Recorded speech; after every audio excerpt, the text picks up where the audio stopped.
Hello everyone, स्वागत है मेरे यूट्यूब चैनल डीके एजुकेशन में।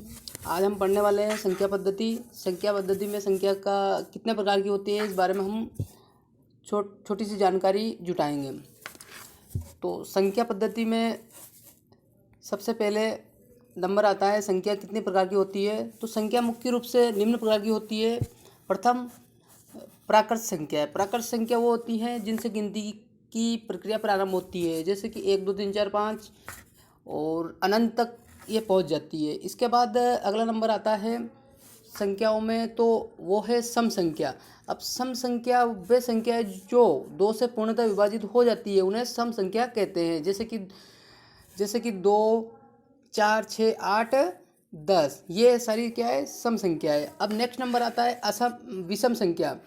तो विषम संख्याएं वे संख्याएं हैं जो 2 से पूर्णतः विभाजित नहीं होती हैं, यानी कि 2 का भाग पूरी बार नहीं जा पाता है, वो है विषम संख्या है। अब नेक्स्ट नंबर आता है अपना पूर्ण संख्याएं। तो पूर्ण संख्याएं वो संख्याएं हैं,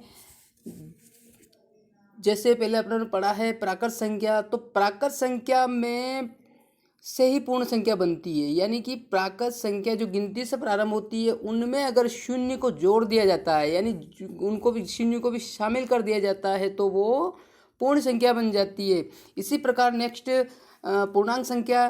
तो पूर्णांक संख्या सीधी सी बात है, प्राकृत संख्या पढ़ ली और पूर्ण संख्या पढ़ ली। अगर प्राकृत संख्या, पूर्ण संख्या और शून्य तीनों मिला के बनती है पूर्णांक संख्या, यानी कि पूर्ण संख्या को धनात्मक और ऋणात्मक अंकन करने पे वो प्राप्त हो जाती है पूर्णांक संख्या। ये जैसे कि अपन बोलते हैं धनात्मक, यानी ये -3, यानी कि -3 -2 -1, और इधर का प्लस का 1 2 3, ऐसे इस प्रकार से इनका प्लस माइनस यानी कि धनात्मक और ऋणात्मक में जो अंकन करते हैं वो पूर्णांक संख्या कहलाती है। अब नेक्स्ट आ रही है अपनी भाज्य संख्या है।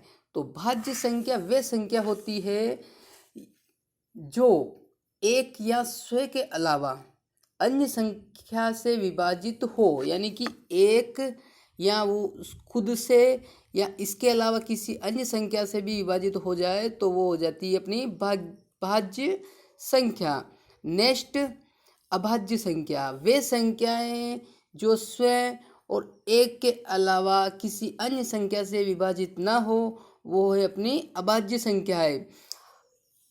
जैसे कि 2 3 5 7 11, ये सारी संख्या ऐसी है जो खुद और एक के अलावा किसी अन्य संख्या से विभाजित नहीं होती हैं। सहअभाज्य संख्या। सहअभाज्य संख्या ऐसी संख्या के जोड़े होते हैं जिनके गुणनखंडों में एक के अलावा कोई उभयनिष्ठ गुणनखंड नहीं होता है, यानी कि सहअभाज्य संख्या ऐसी संख्या के जोड़े होते हैं जिनमें एक के अलावा कोई उभयनिष्ठ गुणनखंड नहीं होता है, यानी कि सिर्फ दोनों संख्याओं में एक का ही भाग जाएगा, इसके अलावा किसी अन्य संख्या का दोनों संख्याओं में भाग नहीं जा पाएगा।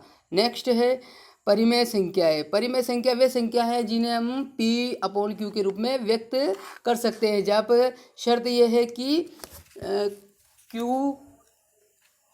P/Q यानी जो Q है वो नॉट इक्वल टू 0, यानी कि 0 के बराबर नहीं होना चाहिए, यानी कि वो 0, उसका मान 0 के बराबर समतुल्य नहीं होना चाहिए। नेक्स्ट आ रही है अपनी अपरिमेय संख्या। तो सीधी सी बात है, जो परिमेय है और बाकी संख्या जो अपरिमेय संख्या, यानी कि जो जिनको परिमेय संख्या पढ़ाता, जिनको हम P/Q के रूप में व्यक्त कर सकते हैं, वो परिमेय संख्या। और अपरिमेय संख्या वो है जिनको हम P/Q के रूप में व्यक्त नहीं कर सकते। अब आ रही है अपनी वास्तविक संख्या। तो वास्तविक संख्या वो संख्या है जो परिमेय और अपरिमेय संख्याओं से मिलकर बनती है। वास्तविक संख्या किससे बनती है? परिमेय और अपरिमेय से। नेक्स्ट है अवास्तविक संख्या। अवास्तविक संख्या वो संख्या है, यानी कि जिन संख्या का वर्ग ऋणात्मक में हो, यानी कि जिन संख्या का वर्ग ऋणात्मक में होता है या जो रूट के अंदर अगर ऋणात्मक होती है तो वो अवास्तविक संख्या कहलाती है। तो धन्यवाद।